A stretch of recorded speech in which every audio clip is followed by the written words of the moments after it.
From AccuWeather.com, this is AccuWeather Daily, a brief host-read article. It's weather news in a nutshell. Tender, dry conditions, extreme heat, and lightning strikes have fueled an uptick in wildfires across eastern Washington, eastern Oregon, and Idaho in recent days. At the same time, fires continue to burn across parts of southern Canada. The growing fires threaten nearby communities, and their smoke is expected to worsen air quality across portions of the U.S. and Canada. AccuWeather's Brandon Buckingham said that many of the lightning-caused fires were sparked during the North American monsoon thunderstorms that were most active over the past week. Persistent heat and parched vegetation will allow the fires to spread this week despite containment efforts in areas where crews have been able to respond safely. Many of the thunderstorms produced little rainfall, while locally gusty winds helped newly ignited fires spread rapidly.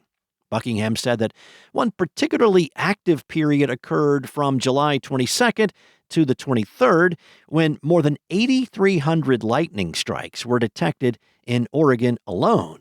Dozens of large fires burning from Oregon and Washington to Idaho and western Montana are producing thick smoke that is significantly degrading air quality across the region. Southwesterly winds are carrying some of that smoke into southern Canada. Meanwhile, fires in interior British Columbia are sending smoke through the Canadian Rockies and into Alberta. Some of the smoke has risen high into the atmosphere, where the jet stream is carrying it.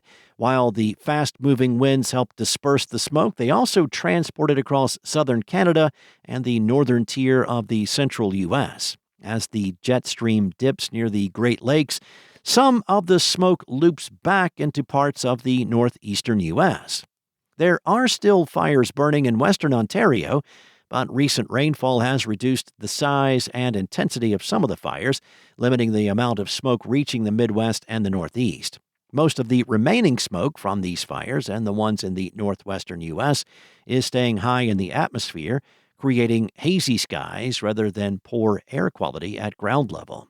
Even so, some smoke may mix down to ground level in parts of the east, depending on atmospheric conditions, potentially affecting air quality for sensitive groups.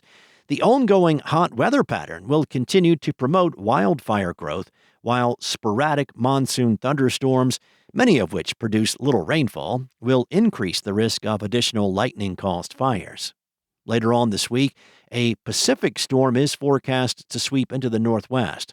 Instead of widespread soaking rain, it may bring gusty winds and another round of mainly dry thunderstorms, increasing the risk of additional wildfire starts across parts of the Northwest and British Columbia. Well, the eastern and central Pacific have become very active, with Hurricane Genevieve, the season's first Category 5, churning off the coast of Mexico, and Hurricane Fausto set to slide by the Hawaiian Islands this week. A busy Pacific hurricane season was expected due to the development and strengthening of El Niño. This warm plume of water creates ideal conditions for tropical storms and hurricanes to form and strengthen in the Pacific. A tropical depression formed on the morning of July 24th, well off the coast of Mexico, and became Tropical Storm Genevieve several hours later. A day after that, on Saturday, Genevieve became a hurricane. 24 hours later, on Sunday, Genevieve rapidly intensified and became a powerful Category 4 with maximum sustained winds of 155 miles per hour. During the overnight hours on Sunday, Genevieve's maximum winds reached 160 miles per hour, a Category 5. AccuWeather's Alex De Silva said that while Genevieve poses no direct threat to land, it has become the most powerful hurricane in the waters surrounding North and Central America this year, and the first Category 5 hurricane since Christie back in 2024. Some fluctuation in strength with Genevieve is likely over the next couple of days, including eyewall replacement cycles that will reduce the hurricane's wind intensity. The hurricane will take a northwest track.